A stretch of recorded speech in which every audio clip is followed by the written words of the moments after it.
నమస్తే నాగేశ్వర్ గారు. పాకిస్తాన్కు చెందిన బిచ్చగాళ్లు వివిధ రకాల వీసాలు తీసుకుని సౌదీ అరేబియా వెళ్లి అక్కడ భిక్షాటన చేస్తూ ఉన్నారట సార్. ఈ ఏడాది సౌదీ అరేబియా ఇప్పటి వరకు 56,000 మంది పాకిస్తానీ బిచ్చగాళ్లను స్వదేశానికి పాకిస్తాన్కు పంపించేసింది.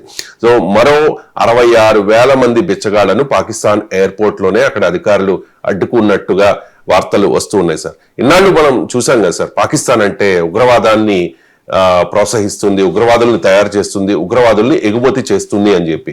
ఇప్పుడేమో బిచ్చగాళ్లను కూడా ఎక్స్పోర్ట్ చేస్తుంది. ఏంటి సార్ పాకిస్తాన్ లో ఎందుకు ఈ పరిస్థితి, ఎలా చూడాలి? అంటే వాస్తవంగా ఇది ప్రాబ్లం సౌదీ అరేబియాకే కాదు. ఇప్పుడు ఫెడరల్ ఇన్వెస్టిగేటింగ్ ఏజెన్సీ FIA లెక్కలు ఏం చెప్తుందంటే అనేక దేశాలకు కూడా వెళ్తున్నారు పాకిస్తాన్ బిచ్చగాళ్ళని. అంటే ఆ మధ్య పాకిస్తాన్ ప్రైమ్ మినిస్టర్ షబాజ్ షరీఫ్ మాట అన్నాడు, మనం అప్లపాలయ్యాం, అప్ల కొరకు మిత్ర దేశాలకు వెళ్ళినా బిచ్చగాళ్ళలాగా చూస్తున్నారు అని. అంటే అలా బిచ్చగాళ్ళలాగా చూస్తున్నారని ఆ దేశ ప్రధానమంత్రి చెప్పాడు. నిజంగానే ఇప్పుడు బిచ్చగాళ్ళను ఎక్స్పోర్ట్ చేస్తున్నారు, తీవ్రవాదులే కాదు, ఆల్రెడీ ఎక్స్పోర్ట్ టెర్రరిజం అయిపోయింది, ఇప్పుడు export begging. So Saudi Arabia 2024లో 24,000 పాకిస్తానీలని వెనక్కి పంపించింది, సౌదీ అరేబియాలో బెగ్గింగ్ చేస్తున్నారని. ఇది ఎవరి లెక్కలో కాదు, మళ్ళీ ఆరోపణలు కూడా కాదు, ఫెడరల్ ఇన్వెస్టిగేటింగ్ ఏజెన్సీ ఇచ్చిన లెక్కలు. FIA చీఫ్ చెప్పింది ఏంటంటే వెస్ట్ ఏషియాలో, పశ్చిమాసియాలో ఇలా డిపోర్ట్ చేయబడ్డ బెగ్గర్లలో 90% పాకిస్తాన్లో ఉన్నాయని. అంటే ప్రపంచంలో ఎక్కడి నుంచి రావాలి, పాకిస్తాన్ నుంచి బెగ్గర్లు వస్తున్నారు. ఒక్క సౌదీ అరేబియానే కాదు, యునైటెడ్ అరబ్ ఎమిరేట్స్ 6,000 మంది పాకిస్తానీల వీసాలు రద్దు చేసింది. ఇప్పుడు పాకిస్తాన్ నుంచి ఎవరైనా వస్తానంటే UAE, దుబాయ్లో ఇప్పుడు వీసాలు ఇవ్వడం కష్టమైపోతుంది, వాళ్ళకి చాలా రెస్ట్రిక్షన్స్ ఉన్నాయి. ఆఖరికి ఫార్ ఫ్లంగ్ అజర్బైజాన్ కూడా 2,500 పాకిస్తాన్లు పంపింది.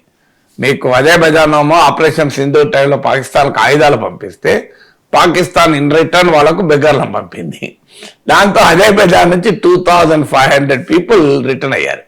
మీకు federal investigating agency FIA chief చెప్పింది ఏంటంటే వాళ్ళు ఓవర్సీస్, ఇక్కడికే కాదు ఆఫ్రికా అండ్ యూరప్ నుంచి కూడా మీకు వెళ్తున్నారని, ఆఫ్రికా, యూరప్, కంబోడియా, థాయిలాండ్లకు కూడా వెళ్తున్నారని. సో ఇంతమంది చెప్పాను, 90%, ఈవెన్ పాకిస్తాన్ ఓవర్సీస్ సెక్రటరీ కూడా కన్ఫర్మ్ చేశాడు, ఇషాన్ ఖాన్ అని. అంటే వెస్ట్ ఏషియాలో అరెస్ట్ అయిన బెగ్గర్లలో, డిటైన్ అయి డిపోర్ట్ అయిన బెగ్గర్లలో 90% పాకిస్తాన్ అని. సౌదీ అరేబియా ఫార్మల్ గా పాకిస్తాన్ ప్రొటెస్ట్ కూడా చేసింది, మీరు ఇక్కడికి ఇలా బెగ్గర్లను ఎక్స్పోర్ట్ చేస్తున్నారు, దానివల్ల పాకిస్తాన్ నుంచి వచ్చేటువంటి genuine, Hajj and Umrah pilgrims కు ఇబ్బంది అవుతుందని. ఏం చేస్తున్నారంటే సౌదీ అరేబియాకు ఉమ్రా వీసాస్, అంటే హజ్ అంటే పాకిస్తాన్ లోని Saudi Arabia is the home of Islamic holy cities కదా, మక్కా అండ్ మదీనా. మక్కా మదీనాకు వెళ్తున్నామని చెప్పి వీసాలు తీసుకుని పాకిస్తాన్ నుంచి అక్కడ హజ్ పిల్గ్రిమేజ్ సందర్భంగా ఈ పుణ్యక్షేత్రాలకు వచ్చేటువంటి యాత్రికుల దగ్గర డబ్బులు వసూలు చేస్తున్నారు.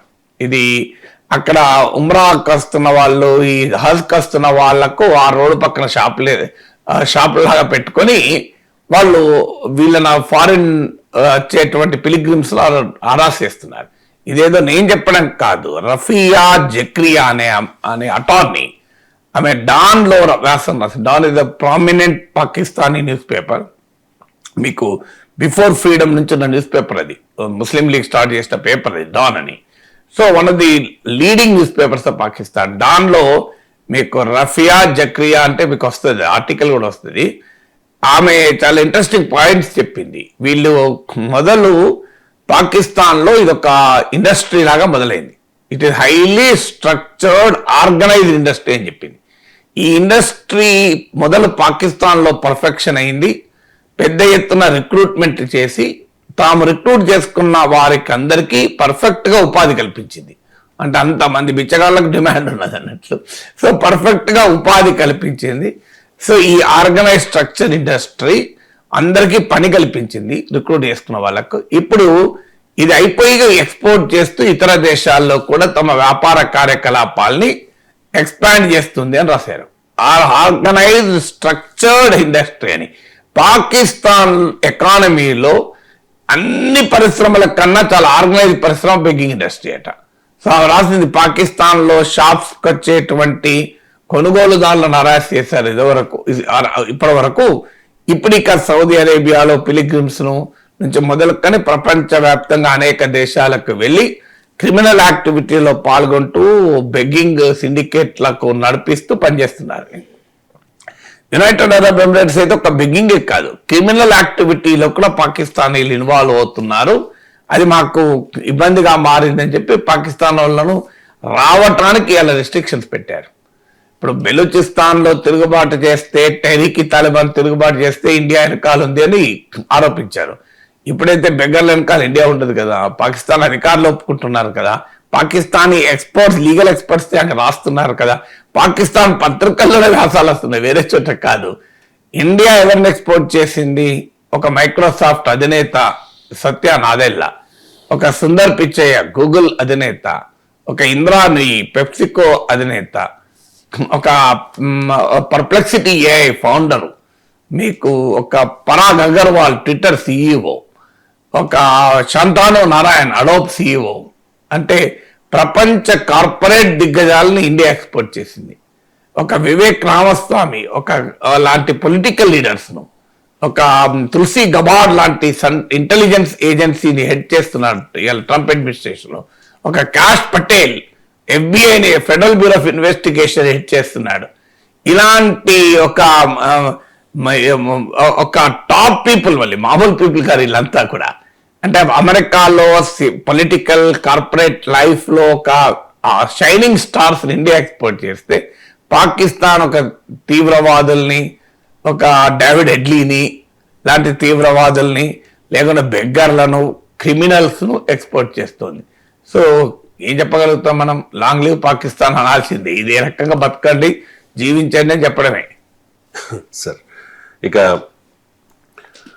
ప్రపంచవ్యాప్తంగా కోట్లాది మంది వీక్షించే ఆస్కార్ వేడుక ఇకపై యూట్యూబ్ లో స్ట్రీమ్ కాబోతోంది సార్. 1976 నుంచి, అంటే దాదాపు 50 ఏళ్లుగా ఆస్కార్ వేడుకను ప్రసారం చేసే హక్కులు అమెరికాకు చెందిన ఏబీసీ కంపెనీ దగ్గరే ఉన్నాయి. 2029 నుంచి యూట్యూబ్ లో ఆస్కార్ వేడుక స్ట్రీమ్ కాబోతోంది. మీ comments?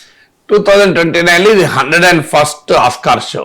2028 will be the 100th show. మీరు అన్నట్లు అమెరికాలో ప్రముఖ టెలివిజన్ నెట్వర్క్ అయిన ఏబీసీకి రైట్స్ ఉన్నాయి. 50 years గా, 5 దశాబ్దాలుగా వారే దీన్ని రన్ చేస్తున్నారు. ఇప్పుడు ఎందుకు యూట్యూబ్ లో లైవ్ స్ట్రీమింగ్ కాబోతుంది అంటే, దీనికి కారణం how the world is watching things. ఒక సిగ్నిఫికెంట్ చేంజ్ ఏంటంటే, ఇప్పుడు ప్రపంచవ్యాప్తంగా Gallup studies, world wide research కూడా ఏం చెప్తుంది అంటే, people are moving away from television. Entertainment television నుంచి బయటకు వచ్చి ఓటీటీ ప్లాట్ఫామ్స్ లోకి, యూట్యూబ్ లాంటి స్ట్రీమింగ్ ప్లాట్ఫామ్స్ లోకి మారిపోతున్నారు. So today OTT is almost taking away TV. మీకు ఇప్పుడు మన దగ్గర ఆహా టీవీ లాంటివి కావచ్చు, అమెజాన్ ప్రైమ్ కావచ్చు, నెట్ఫ్లిక్స్ కావచ్చు. ఇప్పుడు తాజాగా నెట్ఫ్లిక్స్ వార్నర్ బ్రదర్స్ ను కొనేస్తుంది. అంటే హాలీవుడ్ స్టూడియోస్ ను, హాలీవుడ్ సినిమాలు ఇక నెట్ఫ్లిక్స్ లో వచ్చేస్తాయి. ఇక మీకు థియేటర్ ఇప్పటికే multiplexes associations, even multiplex association of India కూడా ఆందోళన వ్యక్తం చేసింది. సో ఇది మా ఉనికికే ప్రమాదం వస్తుంది. Netflix doesn't believe in theatre showing. Netflix చెప్పేది అంటే థియేటర్లకు వెళ్ళి వేలకు ఖర్చు పెట్టాల్సిన అవసరం లేదు. ఒక సబ్స్క్రిప్షన్ కట్టండి, few hundred rupees, మీరు ఇంట్లో కూర్చొని చూడొచ్చు అని. సో అది కూడా ఫ్యామిలీ మంచిగా 5 కలిపి చూడొచ్చు అని. స్వీట్ కార్న్కు 200 రూపాయలు, సమోసాలకు 150 రూపాయలు పెట్టాల్సిన అవసరం లేదని. సో అందువల్ల నెట్ఫ్లిక్స్ బిజినెస్ మోడల్ మా థియేటర్లని చంపేస్తుందని వాళ్ళు వణికిపోతున్నారు. సో మీకు తాజాగా నెట్ఫ్లిక్స్ కి డీల్ రాకుండా ట్రంప్ కూడా అడ్డపడ్డాడు. ఎందుకంటే పారామౌంట్ వాళ్ళు బిడ్డింగ్ వేశారు. $82.4 బిలియన్ పైన మీకు నెట్ఫ్లిక్స్ బిడ్డింగ్ వేస్తే $107 బిలియన్ కు పారామౌంట్ వేశారు. పారామౌంట్ బిడ్ లో జారెడ్ కుష్నర్ ఉన్నాడు. దాని ఫండింగ్ లో ట్రంప్ సన్నిలా కూడా ఉన్నాడు.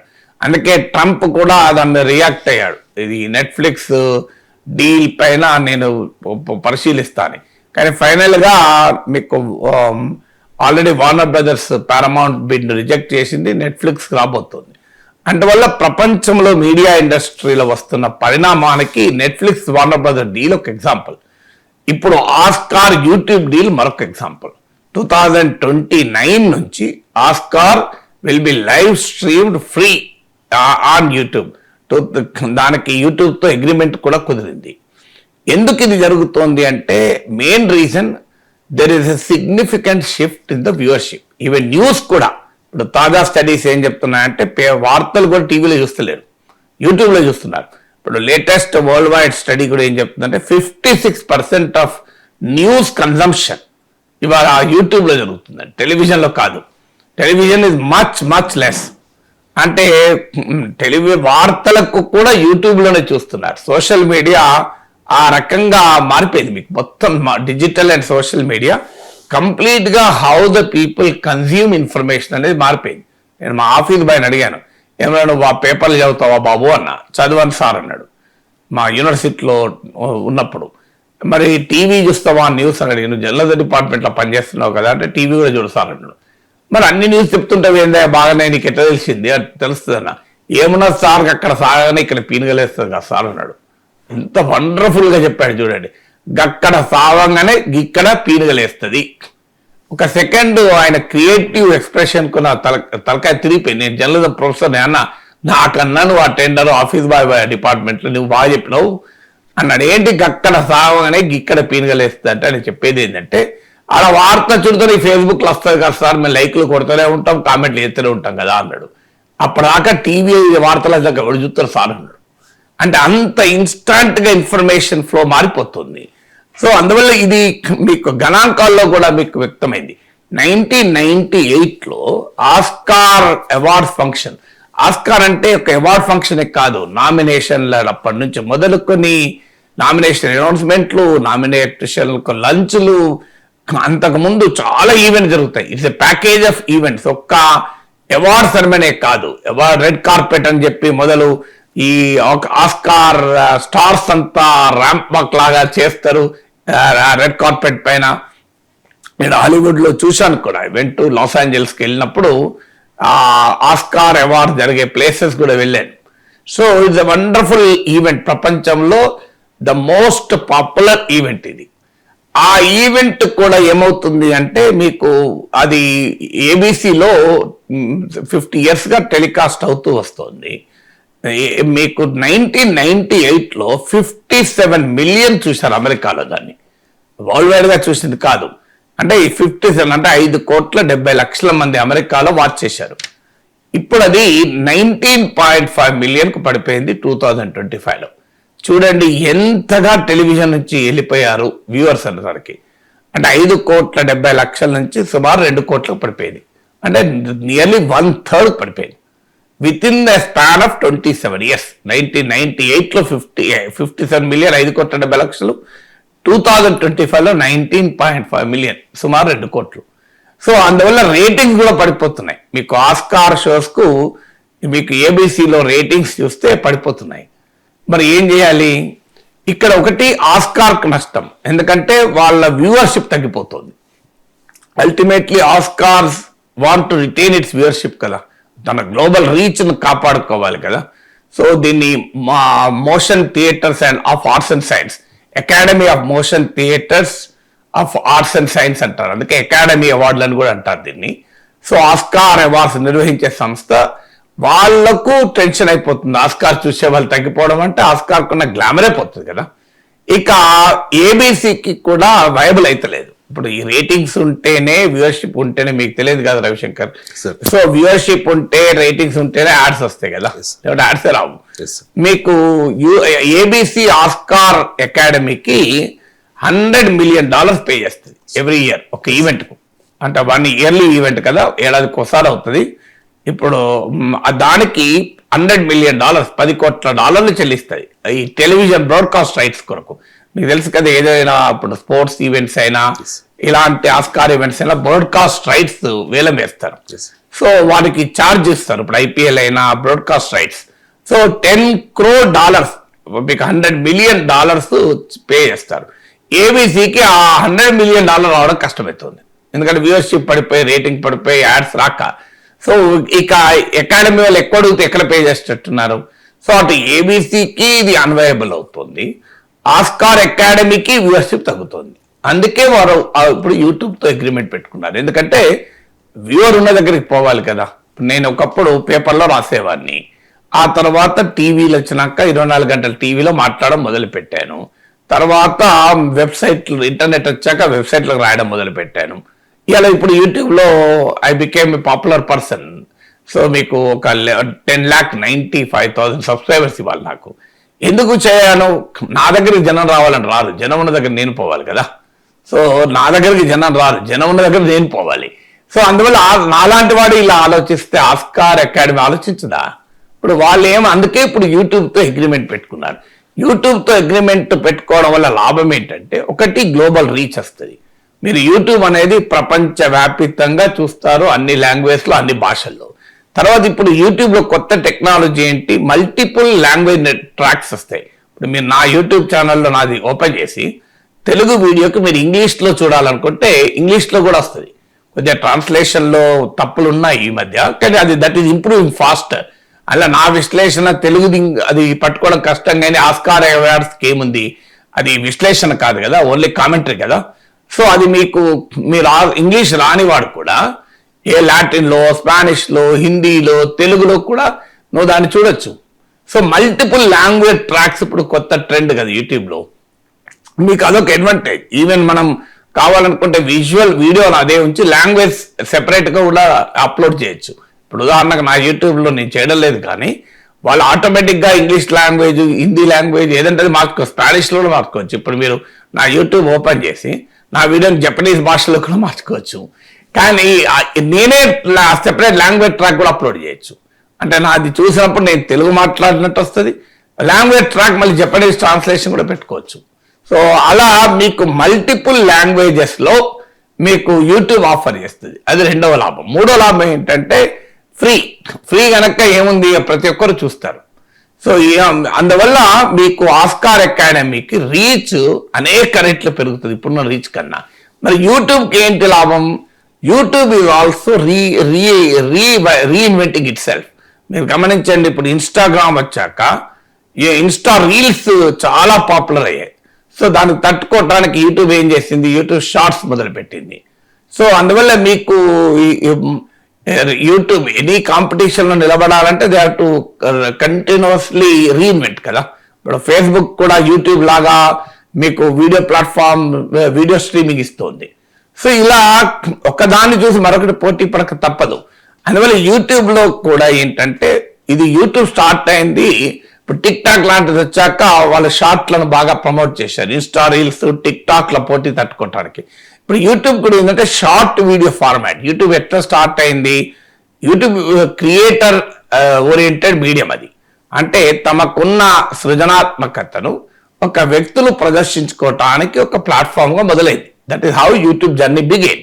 కానీ ఇప్పుడు ఏమవుతుంది, యూట్యూబ్ ఓటీటీ ప్లాట్ఫామ్లు వచ్చేస్తున్నాయి, సినిమాలు థియేటర్లు దొరకక రిలీజ్ కావడం లేదు, మీకు లో బడ్జెట్, లో కాస్ట్ సినిమాలు యూట్యూబ్లో రిలీజ్ అవుతున్నాయి. రామ్ గోపాల్ వర్మ లాంటి వాళ్ళు తన సినిమాలు యూట్యూబ్లో రిలీజ్ చేస్తున్నారు కదా. సో మీకు షార్ట్ ఫిలిమ్స్ యూట్యూబ్లో వస్తున్నాయి. So YouTube is also diversifying it's formats. అంటే అందువల్ల కేవలము షార్ట్ ఫామ్ వీడియోలే కాదు, మీకు రీల్స్ లాంటివి, టిక్ టాక్ లాంటి నుంచి మొదలుకొని ఈవెన్ లాంగ్ ఫామ్ లైవ్ షోలు కూడా ఇస్తుంది. ఇప్పుడు తాజాగా నేషనల్ ఫుట్బాల్ లీగ్ రైట్స్ కూడా యూట్యూబ్ కొన్నది, NFL రైట్స్. బ్రెజిల్ నుంచి నేషనల్ ఫుట్బాల్ లీగ్ ప్రసారాలు కూడా యూట్యూబ్లోనే లైవ్ స్ట్రీమింగ్ వచ్చాయి. అరౌండ్ 18 మిలియన్ వ్యూవర్స్ చూశారు. So that is how YouTube is also expanding. అంటే తన కొత్త ఆడియన్స్ లోకి వస్తున్నారు. ఇప్పుడు ఆస్కార్ యూట్యూబ్లోకి లైవ్ స్ట్రీమింగ్ అంటే యూట్యూబ్ పాపులారిటీ ఇప్పుడున్న దానికన్నా ఎక్కువ పెరుగుతుంది కదా. సో అందువల్ల అటు యూట్యూబ్ తన బిజినెస్ మోడల్ను డైవర్సిఫై చేసుకుంటోంది, మీకు ఆస్కార్ అకాడమీ తన రీచ్ను పెంచుకుంటోంది. సో అందువల్ల ఇది విన్ విన్ పార్ట్నర్షిప్గా ఇప్పుడు ఆస్కార్ అకాడమీ యూట్యూబ్ పార్ట్నర్షిప్ రాబోతుంది.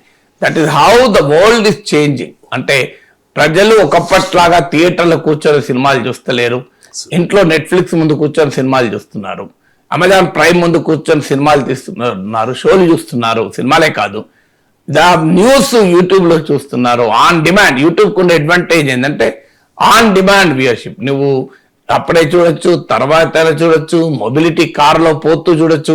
ఆస్కార్ అవార్డ్ షో వస్తుంటుంది, నువ్వు కార్లో లేవు, నువ్వు కారులో బయటకు ఏదో ఊరికెళ్తున్నావు, ఎట్లా చూస్తావు? ఇప్పుడు లేటెస్ట్ రీసెర్చ్ ఏం చెప్తుందంటే టెలివిజన్ వ్యూయింగ్ లో 13% యూట్యూబ్ లోనే చూస్తున్నారు. ఇప్పుడు మీకు ప్రతి టీవీ ఛానల్ యూట్యూబ్ లో ఉంటుంది కదా, మీకు ప్రతి టీవీ ఛానల్ కు మీకు టాటా స్కై లాంటి దాంట్లో కేబుల్ ద్వారా వ్యూయర్షిప్ ఎంత ఉంటుందో యూట్యూబ్ కూడా one of the major source of TV viewing. అందువల్ల టెలివిజన్ ఛానల్ 13% వ్యూయింగ్ యూట్యూబ్ లో ఉంది. So this is how the world is changing. దానికి తగ్గట్టు చేంజ్ అవుతుంటే సర్వైవల్ ఆఫ్ ద ఫిటెస్ట్ కదా, డార్విన్స్ థియరీ. సో మారుతున్న ప్రపంచంతో మారిన వాడే రిలవెంట్ గా మిగులుతాడు, మారకపోతే యూ విల్ బి ఇంటూ అబ్లీవియన్ కదా. ఇక ఆంధ్రప్రదేశ్ రాజకీయాల విషయానికి వస్తే ఈ మెడికల్ కాలేజీల ప్రైవేటీకరణను వైఎస్ఆర్ కాంగ్రెస్ పార్టీ ఒక ఉద్యమంలా చేపట్టింది. 1 కోటి సంతకాల సేకరణ కూడా జరిగింది. వాటన్నిటిని కూడా నిన్న గవర్నర్ ను కలిసి జగన్మోహన్ రెడ్డి అందించిన పరిస్థితి. ప్రజల నుంచి కూడా ఈ ఉద్యమానికి మంచి స్పందన వస్తున్న పరిస్థితిని చూస్తూ ఉంటాం. జగన్మోహన్ రెడ్డి అంటూ ఉన్నారు, ఇది మదర్ ఆఫ్ ఆల్ స్కామ్స్ అని, లీగల్ గా కూడా ఫైట్ చేస్తాము ఖచ్చితంగా అని చెప్తూ ఉన్నారు. సార్, ఇప్పుడు జగన్మోహన్ రెడ్డి ఓడిపోయిన తర్వాత కూడా చాలా సందర్భాల్లో ప్రజల మధ్యకి వచ్చారు. ఉదాహరణకు సత్తెనపల్లి అండ్ తెనాలి పర్యటన కూడా చూసాం. అండ్ బంగారుపాళ్యం వెళ్లారు, మామిడి రైతులకు బాసటగా ఉంటాము అని చెప్పి హామీ ఇవ్వడానికి. అండ్ గుంటూరు మిర్చి యార్డు కూడా వచ్చారు. ఈ సందర్భాలన్నీ కూడా మనం పరిశీలిస్తే అది 1 డే యాక్టివిటీ మాత్రమే. కానీ వైఎస్ఆర్ కాంగ్రెస్ పార్టీ అండ్ జగన్ ఈ ప్రైవేట్ మెడికల్ కాలేజీల ప్రైవేటీకరణను చాలా ఒక ఉద్యమంలా చేస్తూ ఉన్నారు సార్. లీగల్ గా కూడా ఫైట్ చేస్తాము అని చెప్తూ ఉన్నారు. ఏంటి సార్ వైసీపీ వ్యూహం ఏంటి? అంటే ఈ ఇష్యూ పైన అప్పుడు వివిధ సర్వేలు కూడా నేను చూశాను. దేనిపైన అంటే సర్వేలు ఒకప్పుడు ఎన్నికలప్పుడే జరిగేది, ఇప్పుడు ఎన్నికలప్పుడు జరగడం లేదు. సర్వేలు రాజకీయ పార్టీలు, అన్ని పార్టీలు, ఈ పార్టీ ఆ పార్టీ కాదు, ఈవెన్ ప్రముఖ మీడియా సంస్థలు, వ్యక్తులుగా రాజకీయ నాయకులు కూడా నిరంతరం సర్వేలు చేయించుకుంటున్నారు. ఆయన అట్లీస్ట్ 50-60 ఎమ్మెల్యేస్ రెగ్యులర్ గా పర్సనల్ గా వాళ్ళ సర్వే స్పాన్సర్ చేసుకుంటుంటారు. ఎలా ఉంది రాజకీయ పరిస్థితులు అని, ఇలా నిరంతరం సర్వే స్టడీ చేస్తూ ఉంటారు political situation, public opinion. So అలాంటి సర్వేల ప్రకారం అంచనా ఏంటంటే మీకు ఏ అంశం పైన చంద్రబాబు ప్రభుత్వానికి అనుకూలంగా ఉంది, ఏ అంశం పైన వ్యతిరేకత ఉంది అని కనుక తీస్తే జగన్ అనుకుంటున్నట్లు సూపర్ 6 పైన చంద్రబాబు పట్ల అసంతృప్తి ఆ స్థాయిలో లేదు.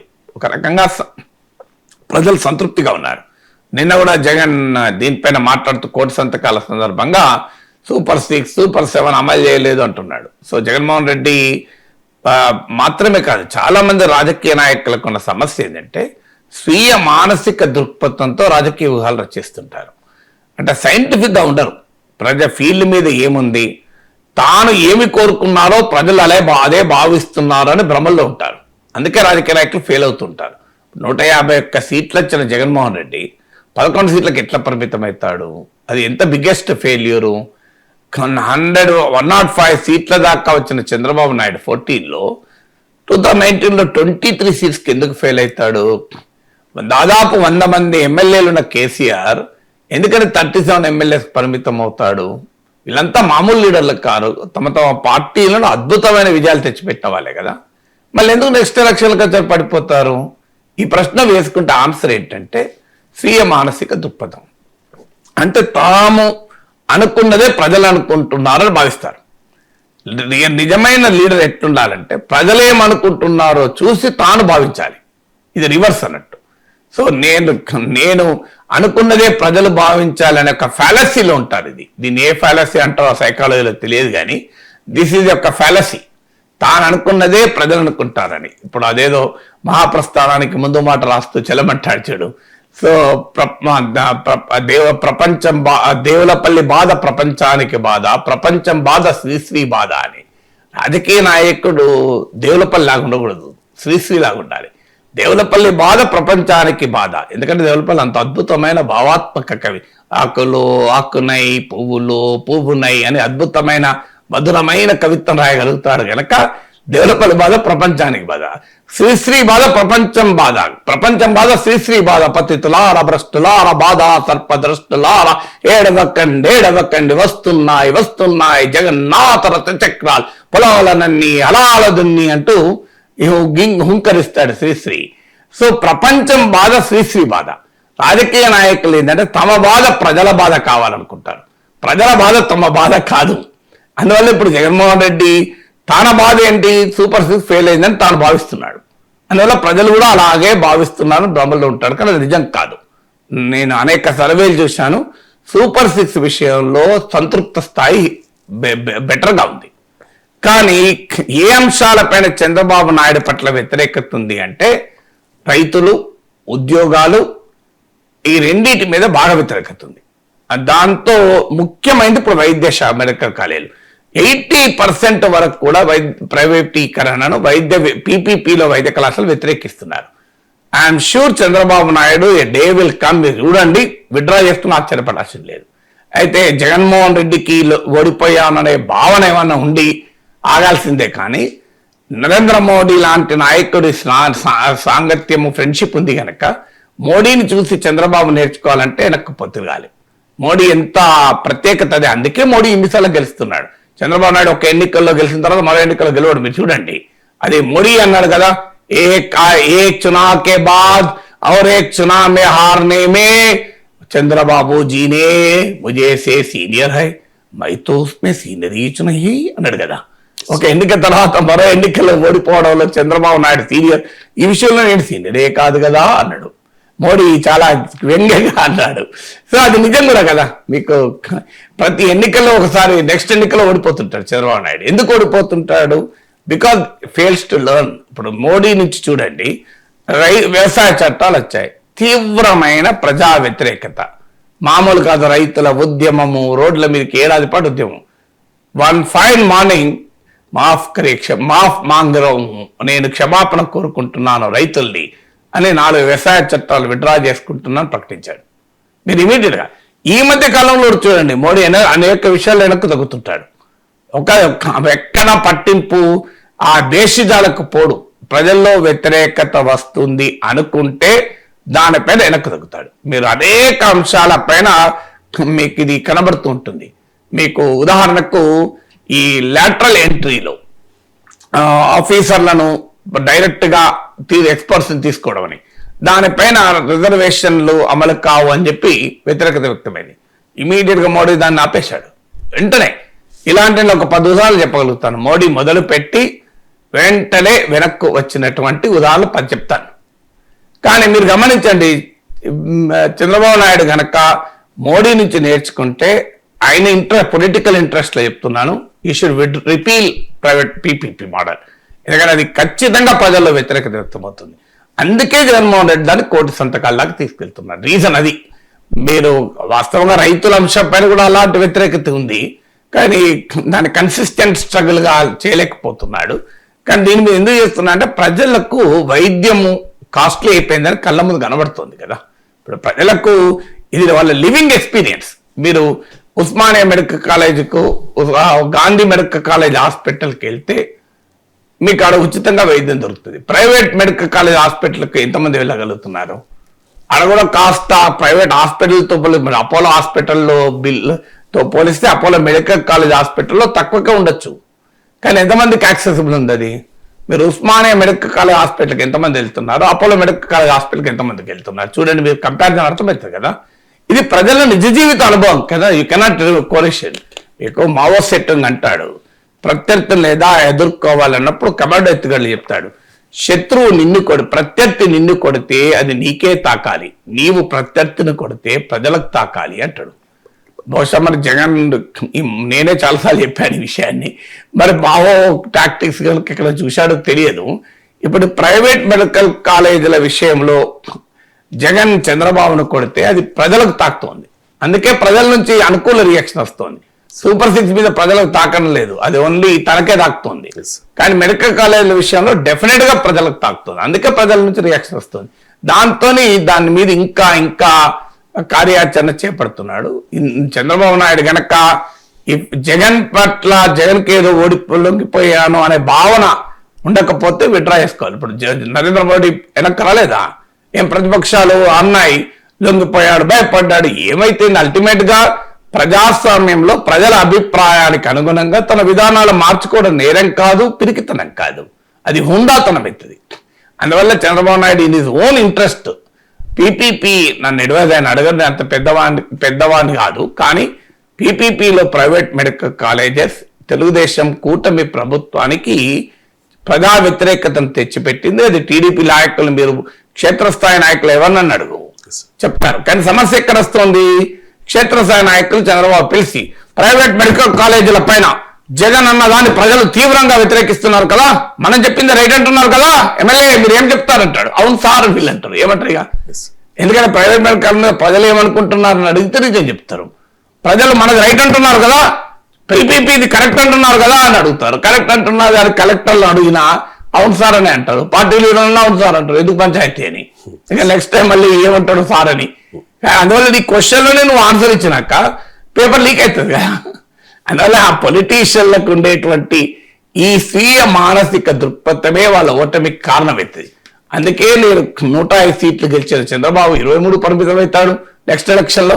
151 సీట్లు గెలిచిన జగన్మోహన్ రెడ్డి 11 సీట్ల పరిమితం అవుతాడు. 88 సీట్లు గెలుచుకుని 100కు పెంచుకున్న కేసీఆర్ 37 సీట్ల పరిమితం అవుతాడు. నరేంద్ర మోడీ మాత్రం తగ్గిన తర్వాత కూడా గెలుస్తుంటాడు. ఎందుకంటే Modi learn from his mistakes. Modi కూడా మిస్టేక్ ని లెర్న్ కాకపోతే ఆయన కూడా ఓడిపోతాడు. So that is the way politicians should operate కదా. ఈ సందర్భంగా జగన్ అంటూ ఉన్నారు సార్, 2029లో మేము అధికారంలోకి వస్తూ ఉన్నాం, వచ్చిన 2 నెలల్లోనే ఈ గవర్నమెంట్ మెడికల్ కాలేజెస్ ను పీపీపీ విధానంలో నిర్వహణకు తీసుకున్న వాళ్లను జైలుకు పంపుతాము అని అంటూ ఉన్నారు సార్. ఒకసారి జగన్ బయట ఎన్ని రేపొద్దున మనం ఇన్ని ప్రయత్నాలు చేసిన తర్వాత కూడా ఎక్కడన్నా కూడా చంద్రబాబు నాయుడు వినకుండా దీనికి ముందుకు తీసుకొని పోతే మాత్రం ఆ తర్వాత కాలేజీలు తీసుకున్న మాత్రం మనం అధికారంలోకి వచ్చిన వెంటనే 2 నెలల జరగక ఉంటే అన్న జైల్లో ఉంటారు. ఆ కాలేజీలు తీసుకున్న మాత్రం స్కాములు అనేది మదర్ ఆఫ్ ఆల్ స్కామ్స్ కింద ఇది నిరూపితమవుతుంది. అంత దారుణంగా ప్రజలకు నష్టం జరుగుతుందని కనిపిస్తా ఉన్నా కూడా ప్రజలు దీనివల్ల ఉచితంగా వైద్యం పొందే అవకాశం పోతుందని తెలిసినా కూడా రైట్ సార్. ఈ జగన్ చేసిన ఈ వ్యాఖ్యలు సరికావు, ఈ బెదిరింపులు సరికావు అంటూ ఉన్నారు సార్ వైద్య ఆరోగ్య శాఖ మంత్రి సత్యకుమార్ బయట. నా గురించి మాట్లాడాలి, చంద్రబాబు నాయుడు గారి గురించి ఎలాగో మాట్లాడుతున్నారు. మీకు ధైర్యం ఉంటే ఈ శాఖ నిర్వహిస్తున్న నన్ను జైలు పంపాల్సిందిగా నేను జగన్మోహన్ రెడ్డి గారికి సవాల్ విసురుతున్నాను. విధానం దీన్ని తయారు చేసింది నేను, అధికార పార్టీ. మీకు చేతనైతే ఈ విషయంలో చిన్న చిన్న విషయాలకు సిబిఐ విచారణ అడుగుతున్నారు కదా, సిబిఐ మీద చాలా గౌరవం ఉన్నట్టుగా ఈ విషయంలో సిబిఐ విచారణ కోరండి. న్యాయస్థానాల మాధ్యమంగా సంబంధిత శాఖ మంత్రిని నన్ను జైలు ధైర్యం ఉంటే పంపండి. సార్ వాళ్ళ మీద ధైర్యం ఉంటే నన్ను పంపండి అంటున్నారు సార్. సత్యకుమార్ చెప్పేది నిజం కదా. ప్రాబ్లం ఇది జగన్మోహన్ రెడ్డి ఇదే. ఆయన ఎవరితో పెట్టుకుంటాడంటే డాక్టర్ సుధాకర్తో పెట్టుకుంటాడు, మాస్క్ ఇవ్వలేదన్నందుకు. రంగనాయకమ్మతో పెట్టుకుంటాడు. యుద్ధము చంద్రబాబు నాయుడుతో చేస్తే సక్సెస్ అవుతాడు. రంగనాయకమ్మతో సుధాకర్లతో యుద్ధం చేస్తే ఎట్లా సక్సెస్ అవుతాడు? That is the biggest problem with Jagan. So ఎవరితో పెట్టుకోవాలి? దుర్యోధనుడు భీమునితో యుద్ధం చేశాడు, అందుకే చరిత్రలో దుర్యోధనుడుగా నిలబడ్డాడు. సో జగన్మోహన్ రెడ్డి పోరాటము ఎవరి మీద ఉండాలి? ఈ పీపీపీ విధానం తెచ్చిన చంద్రబాబు నాయుడు మీద ఉండాలి. సంబంధిత ఆరోగ్య శాఖ మంత్రి అయిన సత్యకుమార్ పైన ఉండాలి. కానీ ఎవరి మీద అంటున్నాడు జైలుకు పంపుతా అని? కాలేజీలు తీసుకున్న వాళ్ళ పంపుతాడు. ఎట్లా పంపుతాడు? చట్టం తెలుసా జగన్మోహన్ రెడ్డికి? ఒకసారి చూడండి, ఏ లా ప్రకారం పంపుతాడు నాకు చెప్పండి. ఇప్పుడు పీపీపీ అనేది లీగల్ అని చెప్పి హైకోర్టు తీర్పు చెప్పింది. ఎందుకంటే PPP is not illegal. PPP is wrong economic policy. Wrong policy వేరు, చట్టవిరుద్ధం వేరు. వాట్ ఈజ్ ఇల్లీగల్, లీగల్ వేరు. What is justified and unjustified వేరు. సో మీకు అర్థం కాదు. జస్టిస్ విఆర్ కృష్ణ అయ్యర్ సుప్రీంకోర్టులో తీర్పు చెప్తా అంటాడు, what is illegal can also be justified అంటాడు. చట్ట విరుద్ధమైంది కూడా న్యాయసమ్మతం కావచ్చు కదా, చట్టబద్ధమైంది కూడా అన్యాయమైంది కావచ్చు. పీపీపీలు చట్టబద్ధమైన విధానం, కానీ అన్యాయమైన విధానం. చట్టబద్ధమైన విధానానికి జైలుకి ఎట్లా పంపుతా నాకు అర్థం కాని అంశం. చంద్రబాబు నాయుడు పంపలేడు, సత్యకుమార్ పంపలేడు, ఎవరు పంపలేరు. అందులో కాలేజీలు తీసుకున్న వాళ్ళు పంపుతారట. విచిత్రం చూడు. ఎవరి మీద ఫైట్ చేయాలి? చంద్రబాబు నాయుడు మీద వదిలేసి ఆ మెడికల్ కాలేజీలు తీసుకున్న పైన యుద్ధం ఎందుకు చేస్తావు? సెల్ఫ్ గోల్ ఇంతకు మించింది ఇంకా ఉంటుందా? సో జగన్మోహన్ రెడ్డికి 11 సీట్లు ఎందుకు వచ్చాయి నాకు అర్థం కావడం లేదు. మేము ఇంత మంచి చేస్తే అంటున్నాడు. ఇప్పుడు అర్థం అయ్యడానికి నేను ఇలాంటి 100 ఉదాహరణలు చెప్పగలుగుతాను.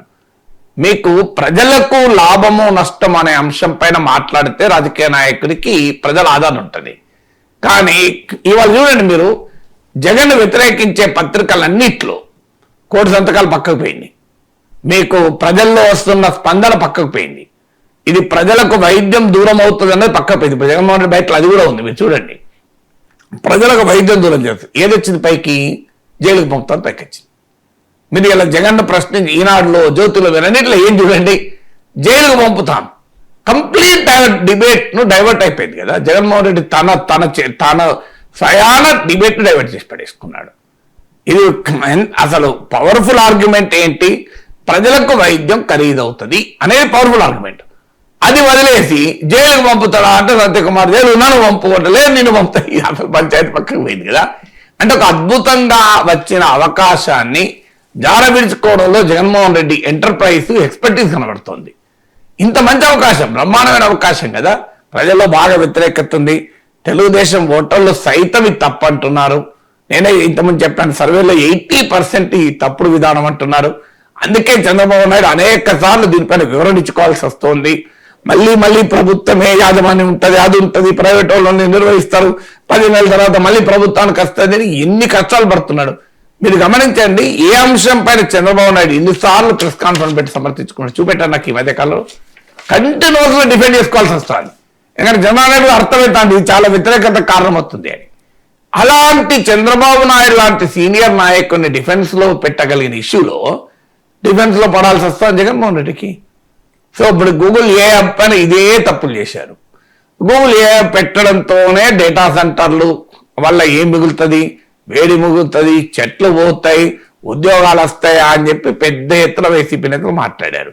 సాక్షి మీడియాలో డిబేట్లు పెట్టారు. డేటా సెంటర్లతో ఏమొస్తుందని. సడన్ గా ఫైన్ మార్నింగ్ డేటా సెంటర్ మేమే పెట్టినాం, ఆ రోజు అదానిని పిలిచింది మేమే, అసలు మాది క్రెడిట్ చోరీ తీసుకుంటున్నాడు, మేము డేటా సెంటర్లకు వ్యతిరేకం కాదని జగన్ స్టేట్మెంట్ ఇచ్చాడు. So what is this? నీవే చెప్పింది డేటా సెంటర్లతో వచ్చేదేం లేదు, పోయేదేం లేదు, పర్యావరణ విధ్వంసం జరుగుతుంది, మీకు ఉద్యోగాలు రావన్నావు, మళ్ళీ నేనే పెట్టినా అంటాడు. ప్రజలు ఏమర్థం చేసుకోవాలి? చూడు ఎంత సెల్ఫ్ గోల్ ఉంటాయో రాజకీయాలు. చూడు అందుకే అంటారు రాజకీయాల్లో హత్యలు ఉండవు, ఆత్మహత్యలు ఉంటాయని. సో ఇదొక ఎగ్జాంపుల్ కదా. మీకు ప్రత్యర్థిని ఇబ్బంది పెట్టే అంశంలో తాను ఇబ్బంది పడడంలో జగన్మోహన్ రెడ్డి చూపినటువంటి క్రియాశీలకత, సృజనాత్మకత మామూలు కాదు కదా. ప్రజలకు వైద్యము ఖరీదవుతుంది అనే అంశాన్ని పక్కకు పెట్టి మెడికల్ కాలేజీలు తీసుకున్న వాళ్ళకి జైలు పంపుతా. ఏ చట్టం ప్రకారం పంపుతాం? Please explain to me Jagan garu. దేని ప్రకారం జైలు పంపుతాం మీరు? According to what law? భారతీయ న్యాయ సంహితలో ఉన్న ఏ సెక్షన్ ప్రకారము మీరు ఆయన జైలు పంపుతారు? ప్రభుత్వం ఒక విధానం తీసుకుంది, ఆ విధానంలో భాగంగా ప్రైవేట్ మెడికల్ కాలేజీలను గవర్నమెంట్ మెడికల్ కాలేజ్ పీపీకి ఇచ్చారు. వాళ్ళు ప్రాపర్ ప్రాసెస్ లో వచ్చారు.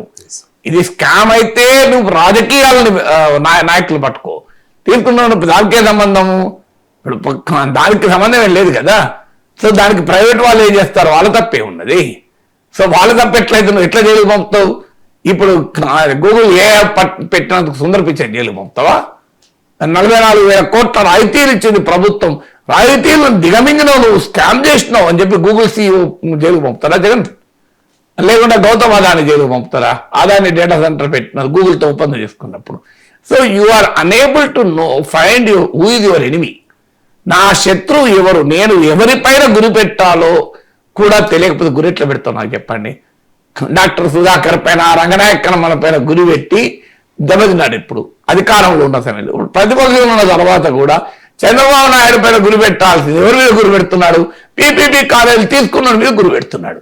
తీసుకున్న వాళ్ళు ఏం చెప్తారు? ప్రభుత్వం ఇచ్చి వాళ్ళు తీసుకున్నారు, వాళ్ళు నేను మాదేమన్నా దానికి కదా నేను వాళ్ళని జైల్లో పెడతాను, ఓకే వాళ్ళని జైల్లో పెడతావు, ఏమొస్తుంది? రాజకీయం ఏమొస్తుంది చెప్పండి? ప్రైవేట్ మెడికల్ కాలేజీలను తీసుకున్న వాళ్ళని జైలు పెడితే జగన్మోహన్ రెడ్డికి పొలిటికల్ గా కలిసి వచ్చేది ఏంటి?